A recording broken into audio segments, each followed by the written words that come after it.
مفتی اعظم ہند رضی اللہ تعالیٰ عنہ اپنے ایک مرید کو ٹکٹ لانے کے لیے بھیجے اور وہ ظہر کی نماز قضا کر گیا۔ عصر کے ٹائم پر پہنچا تو سب سے پہلے مرید سے یہ پوچھا کہ ظہر پڑھی تھی کہ نہیں پڑھی تھی، ظہر تھی یا جمعہ کی تھی؟ اس نے کہا لائن میں لگا تھا، چھوڑ کے جاتا تو پھر لائن ٹوٹ جاتی اور ٹکٹ بھی نہیں ملتا، آپ کا چھوٹ گئی۔ تو آپ نے جلال کا اظہار کیا، ٹکٹ پھینک دیا۔ یہ پیر و مرشد ہے۔ اور مرید سے یہ کہا تو نے اتنا بڑا گناہ کیا کہ میری فرمان برداری کرنے کی غرض سے اللہ کی نافرمانی کر گیا۔ یہ ہوتا ہے پیر۔ ہمیشہ یہ یاد رکھنا کہ پیر کی حکم بجاوری کے غرض سے کہیں ایسا نہ ہو جائے کہ اللہ کی نافرمانی ہو جائے۔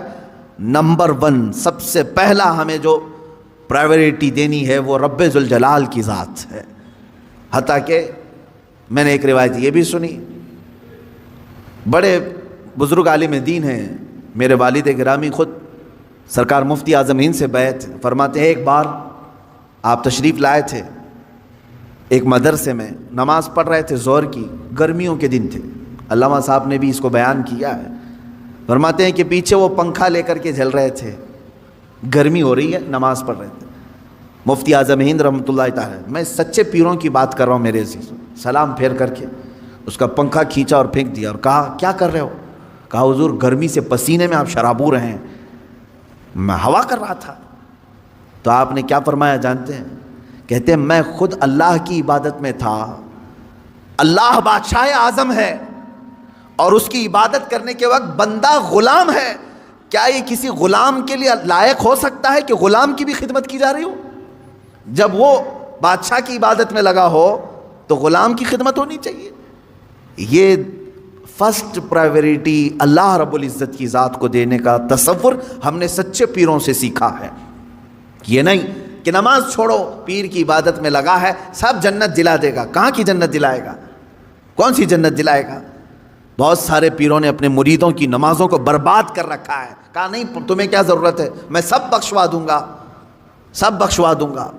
جو پیر ایسا کہتا ہے اسے قبرستان لے کر کے جاؤ، جو بھی مرید مرے اس کے ساتھ دفن کرو، اسے بٹھاؤ اس کے ساتھ، منکر نکیر آنے والے پیر صاحب بیٹھو یہاں پر، جب تک پورا حل نہیں ہوگا اٹھ کر کے نہیں جانا، دیکھتے ہیں تمہیں یہ قبرستان تک نہیں جا سکیں گے۔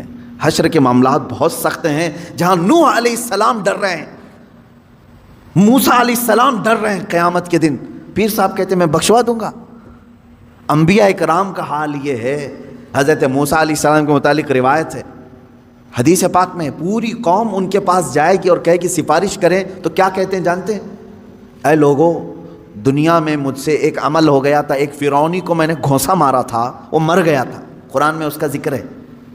ایک فرعونی وہ لڑ رہا تھا کس کے ساتھ؟ موسیٰ علیہ السلام کے خاندان والے ایک آدمی کے ساتھ، تو ان کے خاندان والے آدمی نے مدد کے لیے پکارا، آپ گئے، اس کو گھونسا مار دیا، وہ مر گیا۔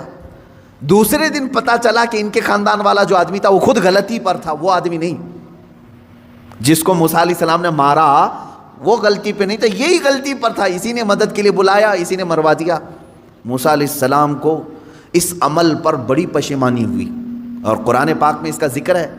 موسیٰ علیہ السلام نے رو رو کر کے توبہ کیا، استغفار کیا کہ میرے ہاتھ سے ایک آدمی مر گیا۔ اب حدیث میں سنتے ہیں آپ، قیامت کے دن جب پوری مخلوق موسیٰ علیہ السلام کے پاس شفاعت کے لیے جائے گی تو وہ کہتے ہیں زندگی میں میرے سے ایک عمل ایسا ہو گیا تھا، میرے گھونسے سے ایک ناحق آدمی مر گیا تھا، آج مجھے ڈر ہے کہ اللہ کہیں مجھے وہ سوال نہ کر لے۔ کون کہہ رہا ہے؟ موسیٰ علیہ السلام۔ تم مجھے سفارش کی بات کر رہے ہو، مجھے خود میرے متعلق ڈر لگ رہا ہے کہ میرا وہ عمل مجھ سے پوچھ نہ لیا جائے، میں کہاں سب کی سفارش کروں گا۔ اور یہاں صبح سے شام تک عورتوں کی بھیڑ میں بیٹھا ہوا پیر وہ کہتا ہے میں سب کی بخشش کروا دوں گا۔ عورتوں، ہاں مرید کرنا جائز ہے عورتوں کے لیے، لیکن مصافحہ، بدن دبانا، مالش کروانا، یہ چیز ہرگز شریعت کی اجازت نہیں دی جاتی۔ ایسے سارے لوگوں کی میں تردید کرتا رہوں گا، اس لیے کہ اپنی قوم پہچانے۔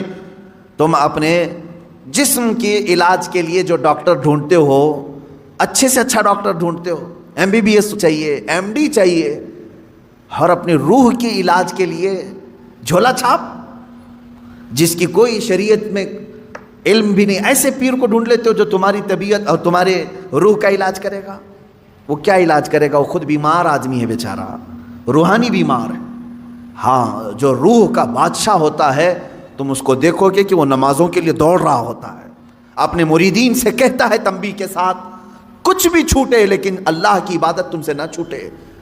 وہ پیر صحیح ہے جو تمہیں رب تعالیٰ تک جوڑ دے، یہ نہیں کہ تمہیں اپنی دکان تک جوڑ دے۔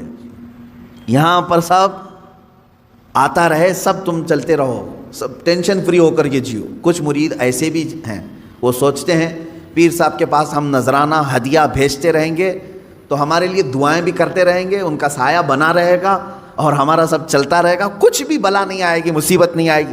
یہ سب جاہلوں کے پیدا کیے ہوئے معاملات ہیں میرے عزیزوں، جاہلوں کے ہیں۔